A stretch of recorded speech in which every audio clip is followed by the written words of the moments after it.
जय जय श्री राधा रमन, जय जय नवल किशोर, जय गोपी चित्तौर प्रभु, जय श्री माधव चोर। भक्त भक्ति भगवंत गुरु चतुर्नाम बपुए, इनके पद वंदन किए, नाशनी विघ्न हरे।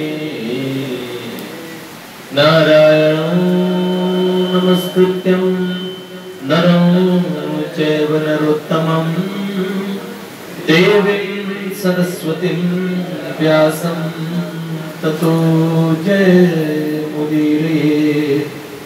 श्री लाडली लाल की जय, परम पूज्य बाबूजी की जय, परम पूज्य मैया की जय, परम पूज्य बाबा की जय, देवर्षि नारद जी महाराज की जय, पूज्या बाई की जय। जय जय श्री राधे, जय जय श्री राधे, जय जय श्री राधे।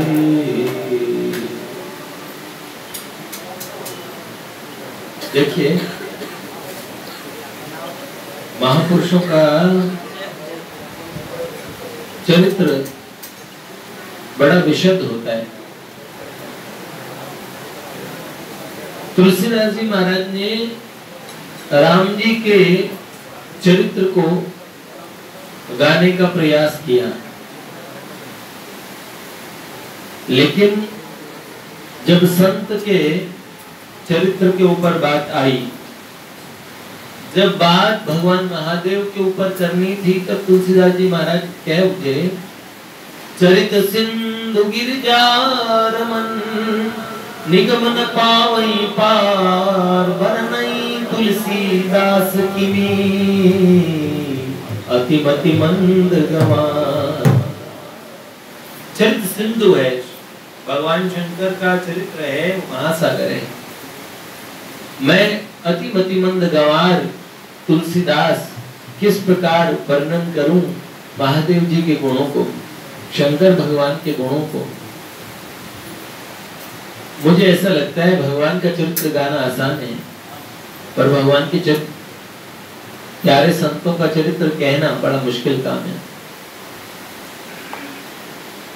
कई दिनों से स्वाध्याय के लिए समय भी नहीं निकाल रहा हूं, गलती मेरी ही है। मोह में फंसे हुए हैं, तो फिर स्वाध्याय न करना, जिनसे मोह है उनकी गलती नहीं है, लापरवाही हमारी है। तो समय नहीं निकाला। परम पूज्य बाबूजी के विषय में बहुत कुछ जानते हुए भी बिल्कुल अनजान है। क्या कहें, जिनकी महिमा स्वयं ठाकुर जी ने गाई हो, उन महापुरुष के विषय में हम क्या कह सकते हैं। श्री राधा कृष्ण विलास रास चलितां, स्वानंद वृंदावनिम, जो सदा स्वानंद रूपी वृंदावन में रहते हैं। वंदे श्री हनुमत प्रसाद हृदयो मीलन महा माधुर्यम।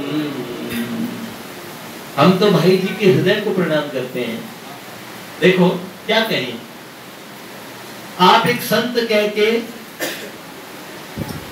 कल हम दो हनुमान की बात कर रहे थे, एक तो श्री हनुमान प्रसाद जी की, एक श्री हनुमान जी की। हनुमान जी को किनका स्वरूप कहेंगे आप? देखिए, अगर हनुमान जी को आप स्वरूप कहेंगे तो आप कहेंगे कि हनुमान जी कौन है? शंकर सुवन केसरी नंदन तेज प्रताप जगवंदन। वो कौन है? राम दूत अतुलित बल धामा, अंजनी पुत्र पवन सुत नामा। महावीर विक्रम बजरंगी, कुमति निवार सुमति के संगी। वो कौन है? केसरी नंदन है, केसरी जी के पुत्र हैं। तो हनुमान जी किनके बेटे हुए, किनका स्वरूप हुए? आत्मा वा जाए थे पुत्र है। तो केसरी जी बहुत बलवान थे, वानर युद्धपति थे, वानराणाम धीशम थे। तो हनुमान जी वानरपति हनुमान है। केसरी जी आत्मा वा जाए थे पुत्र, केसरी जी का स्वरूप है। दूसरा स्वरूप किनका है? पवन पुत्र है। मां अंजना के गर्भ में पवन देव ने स्थापित किया। हनुमान जी के आविर्भूत होने के पीछे जो तेज था, शंभु शंकर सुवन, कई लोग कहते हैं शंकर स्वयं, तो शंकर भगवान का स्वरूप थे हनुमान जी। पवन देव का स्वरूप हनुमान जी थे, केसरी नंदन हनुमान जी थे, अग्निदेव के अंश है, एक पुराण में कहा गया, और एक में साक्षात भगवान राम की आविर्भाव होने से पहले जो खीर दी गई थी रानियों में, उसे गीधनी लेके चली गई, वो मां अंजना के पास चली गई थी। तो वो खीर थी, वो जो चरु था, वो चरु राम लक्ष्मण भरत शत्रुघ्न और स्वयं पांचवें श्री हनुमान जी। तो हनुमान जी राम जी के स्वरूप है, अंश स्वरूप में सारी बातें ठीक है। ऐसे ही परम पूज्य भाई जी के बारे में बहुत सारी बातें कही जाती हैं। नाथों की बगीचे में अनुष्ठान कराए गए एक संत थे टूटिया बाबा, उन्होंने आशीर्वाद दिया था इनकी दादी माँ को, तुम्हारे यहाँ पे और पौत्र होगा, पोता होगा तुम्हारा 1 वर्ष बाद में। तो जो नाथ जी थे उन्होंने कहा ये बाबा है ना, यही जन्म लेंगे तुम्हारे यहाँ। एक महात्मा का जन्म हुआ। एक बात ये कहते हैं तो ये भी ठीक है। दूसरी बात यहाँ कही जाती है कि जन्मजात उनके माथे पे श्री होगी। तो राधा नामक महाभाव को उन्होंने प्राप्त किया। तो श्री जी के स्वरूप शक्ति से उत्पन्न महात्मा थे, ये दूसरी बात भी ठीक है। राधा माधव का स्वरूप हनुमान जी का स्वरूप हो गए, रोम रोम में राधा माधव बसे थे, तो ये बात भी ठीक है। स्वयं हनुमान जी के आशीर्वाद से प्रकट थे, इसलिए स्वयं हनुमान थे, हनुमान जी का ही स्वरूप थे, इसमें भी कहने में कोई दो राय नहीं। लेकिन मुझे सारी बातें स्वीकार है। मुझे तो संत स्वरूप में परम पूज्य भाई जी, परम पूज्य हमारे बाबूजी, इस स्वरूप में वो सबसे प्यारे लगते हैं। आप उन्हें और दिव्य से दिव्य स्वरूप में आप देख लीजिए। मीरा जी को का साक्षात्कार एक संत को हुआ। उन्होंने कहा भाई जी की आध्यात्मिक स्थिति क्या है, मीरा जी से पूछा। तो मीरा जी ने उत्तर दिया कि श्री हनुमान प्रसाद पोद्दार जी का जो भाव देह है वो प्रिया जी से अभिन्न हो गया, राधा रानी के स्वरूप से एक हो गया है। उनका भावदेह श्री जी का स्वरूप बन गया। तो परम पूज्य भाई जी को मंजरी भाव प्राप्त नहीं हुआ, राधा महाभाव की प्राप्ति हुई थी। यही परम पूज्य बाबा को प्राप्ति हुई। देखो महात्माओं का चरित्र बहुत अद्भुत होता है। अगर हम उनको ढूंढें कि महात्माओं का प्रभाव कितना, तो सेठ जयदयाल गोयनका जी एक बात कहते थे कि अगर कहीं दूर से कोई मुर्दे की चिता जल रही हो, कोई वास्तविक महात्मा, खाली वेशधारी नहीं, नाटक करने वाले नहीं, कोई दम्भी नहीं, महात्मा का वेश धारण करने वाला और महात्मा दो अलग अलग वस्तु है। महात्मा तो एक स्थिति का नाम है, महात्मा तो बहुत अटपटे काम करने वाले भी महात्मा अंतर से इतनी ऊंची अवस्था में होते हैं। जैसे परम पूज्य बाबूजी ने घनश्याम दास ठाकुर जी को भेजा था ना बरसाने में, वो कौन से महात्मा थे जिन्होंने क्रिकेट के स्टार हीरोइनों की तस्वीरें लगा रखी थी? वो अपने आप को छुपा के रखते थे, अपने स्वरूप का पता नहीं लगने देते। वास्तव में महात्मा छिपाने का नाम होता है, छपाने का नाम नहीं, अपने आप को प्रदर्शित करे ऐसा नहीं। तो महात्मा का प्रभाव यहां तक है कि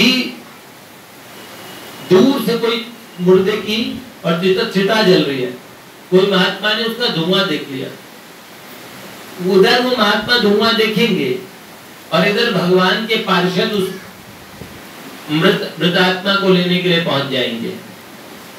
महात्मा में इतना बल होता है। वो हमने वर्णन सुना है ना कि एक संत की बड़ी चुगलखोरी करते थे। एक चुगलखोर था, बहुत बुराई करता था, बहुत निंदा करता था, पानी पी पी के कोसता था। महात्मा जी रोज इंतजार करते उसका, वो रोज आके महात्मा जी को कुछ बक के जाता, कुछ न कुछ सुना के जाता। एक दिन भैया क्या हुआ, एक दिन वो आया नहीं। महात्मा जी को चिंता हुई कि भाई क्या बात है, आज वो सज्जन आए नहीं जो रोज लड़ने आते थे, रोज हमको सुनाते थे खरी खोटी, और आज वो क्या बात है, सब खैरियत से तो है ना? तो महात्मा जी त्रिकालज्ञ थे, उन्होंने ध्यान धारण करके देखा तो उस व्यक्ति को यमराज के दूत उसकी यातना देह को खींच के ले जा रहे हैं और उसे भयानक यमलोक की तरफ लेके जा रहे हैं। वो रो रहा है, चिल्ला रहा है, मुझे छोड़ दो, एक मौका दे दो। बड़ा महाराज जी संत सब यमदूत कहने लगे उस व्यक्ति से कि तूने महात्मा की बड़ी निंदा की है, अब तो भयानक यमलोक में जाएगा, नरकों की यातना में सड़ेगा, जलेगा। जब ये बात कह रहे थे कई वो संत है, उन्होंने कुटिया से बाहर निकल के संकल्प किया और यमदूतों को रोक दिया। यमदूतों से उन्होंने प्रश्न किया, इसको कहाँ ले जा रहे हो? बोले यमलोक। तो बोले क्यों? बोले ये आपका निंदक है, इसने आपकी निंदा रूपी, ये आपका निंदक। उन्होंने क्या कहा? ये हमारे हैं। अरे हमारे हैं, ठीक है, तो हम हमारा निंदा करना मतलब है तो हमारे, हम हमारी चीज को हमारे प्रियतम श्यामा श्याम के अतिरिक्त किसी को नहीं देते। जाओ, हम आज ही इसको भगवान को अर्पित करते हैं। और तत्काल प्रिया प्रियतम प्रकट हो गए। जैसे ही उन्होंने संकल्प का जल छोड़ा, यमदूतों से छीन के भगवान के पार्षद ले गए भगवान के धाम। महात्मा से संबंध कैसा, बहुत प्रभाव है। हमने महापुरुष का प्रभाव उनके चमत्कारों से आंका। वस्तुतः चमत्कार महात्मा की पहचान नहीं है। चमत्कार तो संतों के जीवन में होते ही रहते हैं। सेठ जी श्री जयदयाल गोयनका जी बिल्कुल अपने आप को छिपाने के पक्ष में थे। उन्होंने अपनी फोटो भी नहीं छपने दी, कभी किसी के गुरु नहीं बने। गीता भवन जैसी, गीता प्रेस जैसी संस्थाओं को बनाया, ना अपने आप को कभी गुरु साबित किया, ना कोई ऐसे। ये महापुरुष है जिन्होंने छिपाया अपने आप को। तो सेठ जी के मास्टर जी एक बार सेठ जी से मिले। उन्होंने सेठ जी से कहा, सुना है तुम बहुत बड़े संत हो, बहुत बड़े सिद्ध महात्मा हो। तो सेठ जी ने कहा, कहाँ, आपको ऐसे कैसे लगा? उन्होंने कहा, मैं तो भगवान के मार्ग पर चलने का प्रयास भर कर रहा हूँ। तो सेठ जी से कहने लगे, नहीं नहीं, छुट्टी नहीं होगी तुम्हारी। तो अपने गुरु का बड़ा आदर करते थे, पढ़ाने वाले टीचर था। तो उन अध्यापक जी ने कहा, कोई मुझे चमत्कार दिखाओ जिससे मैं भगवान की सत्ता पे पूरा विश्वास कर लूं। तो सेठ जी ने कहा, अच्छा आप एक बात बताइए आचार्य जी, आप कैसे मानेंगे कि भगवान की सत्ता पे आपको विश्वास हो जाए? तो उन्होंने कहा, देखो ये मटका है, ये मटका हवा में ऊपर उड़ जाए अपने आप और 3-4 बार ये हिले हवा में ऊपर उठ के, बिना आधार के, बिना किसी के उठाए। तो सेठ जी ने कहा, बस इतना सा? तो उन्होंने कहा हाँ। तो सेठ जी ने उसको ऐसे किया, मटके को और मटका हवा में उड़ गया और 3-4 बार सेठ जी ने ऐसे किया तो वो हिला मटका। सेठ जी ने उसे नीचे कर दिया। गुरुजी आपकी इच्छा पूरी हुई। तो गुरुजी की ये इच्छा तो पूरी हो गई, लेकिन गुरुजी के मन में आया अरे अरे ये इतना ऊंचा महात्मा है तो इससे तो मैं सीधा बोलता हूँ भगवान के दर्शन कराओ। तो कहने लगे अब तो मेरा मन और कुछ देखने का। तो बोले गुरुजी आज आपने इतनी बात कही थी तो इतना ही दिखा सकते हैं। बाद में उनके मन में बड़ा पछतावा हुआ। अब मेरे को इतने सज्जन इतने लोग मिले जो ये कहते हैं क्या अरे हम भाई जी से हमने इतना प्यार करवाया, इतना लाड़ प्यार इतना स्नेह था हमारा और भाई जी का, लेकिन हमें पता होता ना कि इनके पास ऐसी चीज है, ये इतने ऊंचे महात्मा है, तो हम तो पीछे पड़ जाते। एक पोद्दार जी थे वो पीछे पड़ गए थे, हमें तो राधा कृष्ण भगवान के दर्शन कराओ। सेठ जी के भाई और शिव दयाल जी गोयन का बड़े भाई, वो भाई जी के हमेशा पीछे पड़ जाते थे।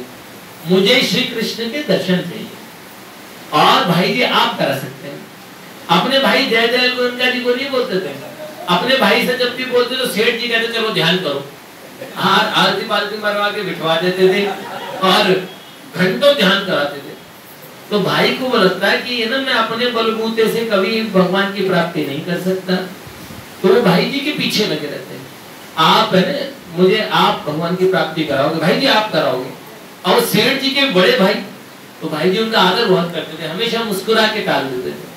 लेकिन शिव दयाल जी गोयनका के जब जाने का समय हुआ, चूरू में थे, तब भाई जी ने बाबा को लिया साथ में और कहा कि शिव दयाल जी लगता है आज जाने वाले, चलो।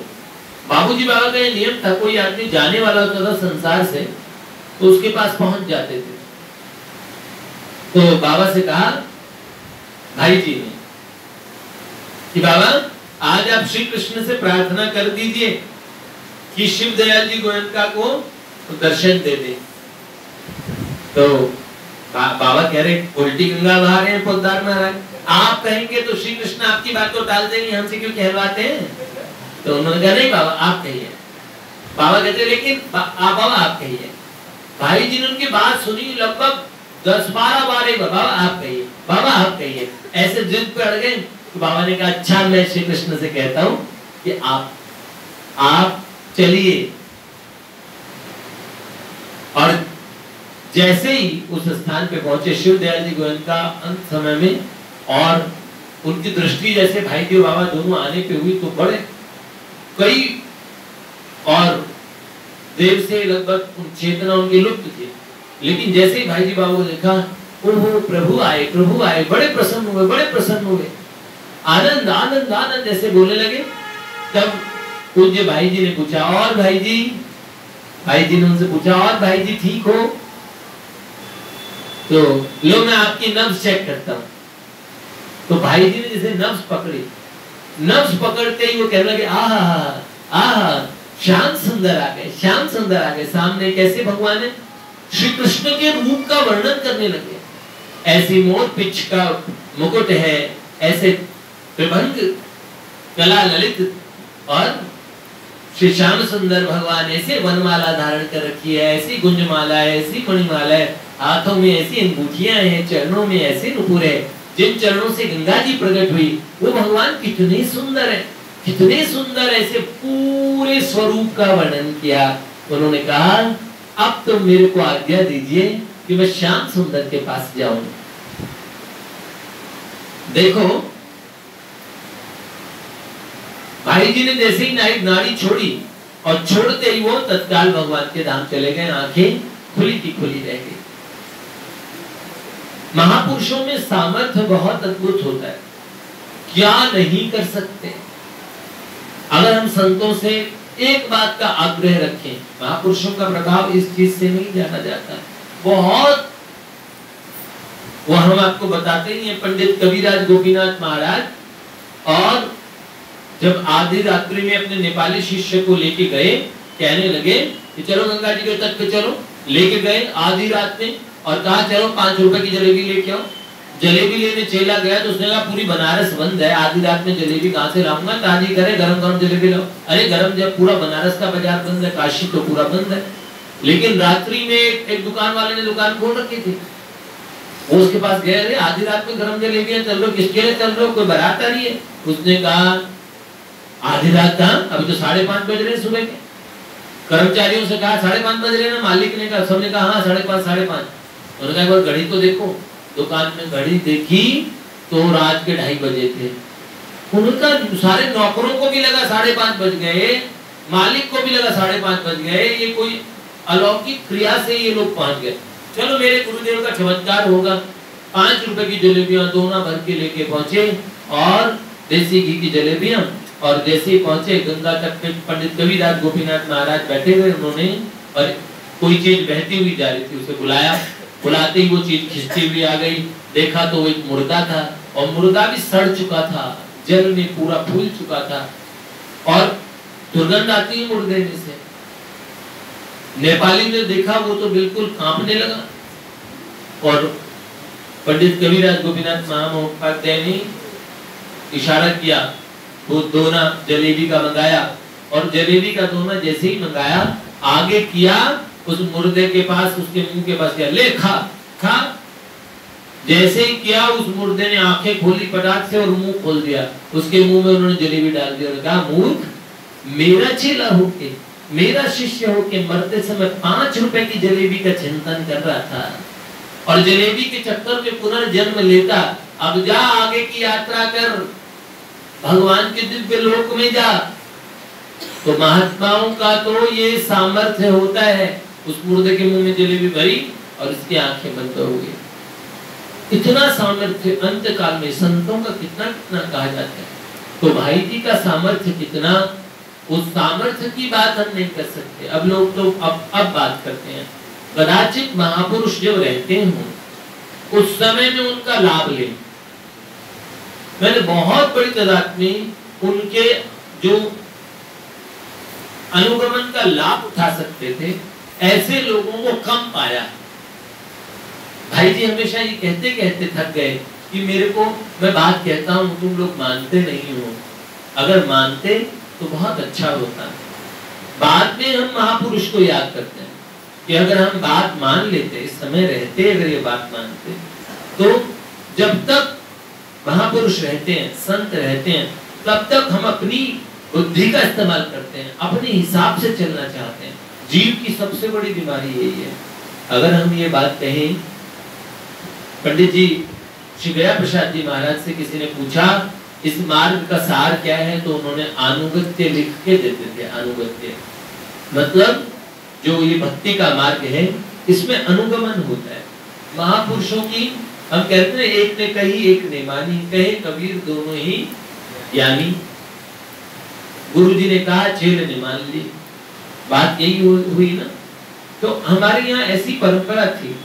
परम पूज्य बाबूजी का जो वास्तविक स्वरूप है, उस स्वरूप के विषय में देवर्षि नारद जी महाराज जिनके लिए आए हुए, भगवान के दर्शनों के जो कई बार दर्शन, कई बार संवाद हो चुके थे प्रतीक प्रभु, उसके बाद में और देवर्षि नारद जी महाराज है।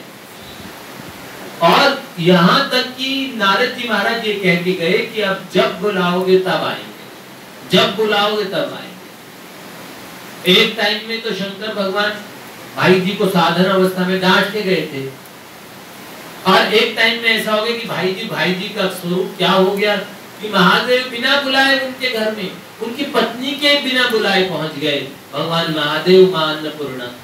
देखो हम कहते हैं खुद ही को कर बुलंद इतना कि हर तकदीर से पहले खुदा बंदे से खुद पूछे, बता तेरी रजा क्या है। इतनी बुलंदी, ऐसी अवस्था कि भगवान दौड़ दौड़े फिर रहे हैं। अनुप्रजा में हम नित्यम पूये ये तंग्रवेणु भी, भगवान कहते हैं ऐसे संतों के निरपेक्षम मुनिम शांतम निर्वैरम समदर्शनम, ऐसे महात्माओं के और पीछे पीछे मैं फिरता हूं। क्या बात, कितना सामर्थ्य, कितनी बड़ी बात। बीकानेर के महाराजा और जब चले गए थे उनके 7 वर्ष बाद परम पूज्य बाबा ने चिमनलाल गोस्वामी जी से कहा था कि बीकानेर के महाराजा गंगा सिंह और इस समय नित्य निकुंज में पहुंच गए हैं। बाबा उनको गए हुए तो कई साल हो गए, आज नित्य निकुंज में कैसे पहुंचे? और एक तो महाराजा थे, ऊपर से अंग्रेजों के साथ कभी गोल्फ खेलते थे और कभी सिगार पीते थे, राजशाही तरीका था उनका, खान पान का भी उनके कोई महात्माओं जैसी रहनी नहीं थी, कोई बहुत ज्यादा भजन किया हो, तो फिर भगवान के धाम में पहुंचे कैसे? ही भगवान के निकुंजों में वो कैसे पहुंच गए? तब कितनी अच्छी बात बाबा ने उत्तर दी चिमनलाल गोस्वामी जी से कि कुछ भी गुण नहीं थे, पर श्रृंखला संबंध ऐसा होता है। क्या उन्होंने कहा? इनकी माता जी, महाराज गंगा सिंह की माता जी भाई जी को भाई कहती थी, रखी भेजती थी, मुंह बोले भाई थे। तो भाई जी भाई थे तो महाराज गंगा सिंह के क्या लगे? मामा।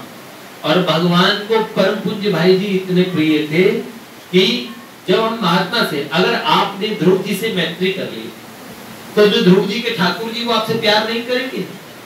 अगर आप पवन पुत्र बजरंगबली श्री हनुमान जी महाराज के शरणागत हो जाते हैं, तो तुमरे भजन राम को पावे, जन्म जन्म के दुख बिसरावे, अंत काल रघुवरपुर जाई, जहाँ जन्म हरि भगत कहाई, और देवता चित न धरही, हनुमत से सर्व सुख करे। एक को पकड़ लिया, एक भगवत भक्त को पकड़ा, प्रहलाद जी को आपने पकड़ा तो भगवान श्री हरि प्रसन्न नहीं हो जाएंगे।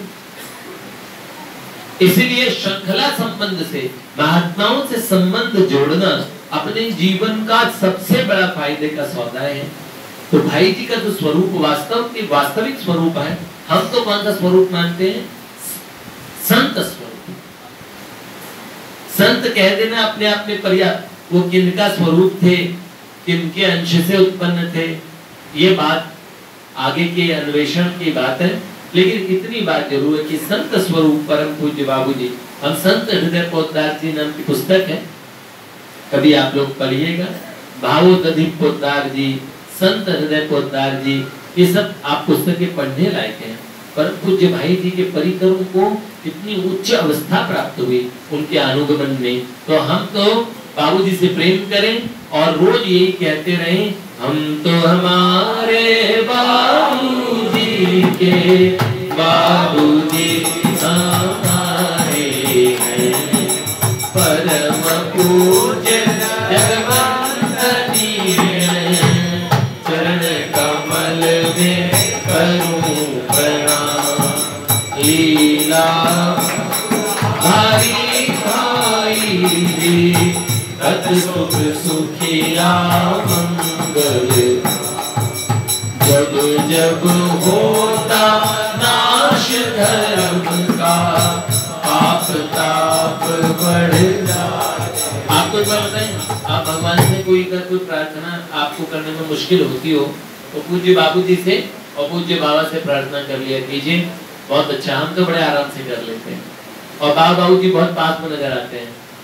भगवान तो बहुत पास में है हमारे, लेकिन बाबू जी हमारे इसी दुनिया के लोग हैं ना, भगवान पता नहीं कौन सी दुनिया के हैं।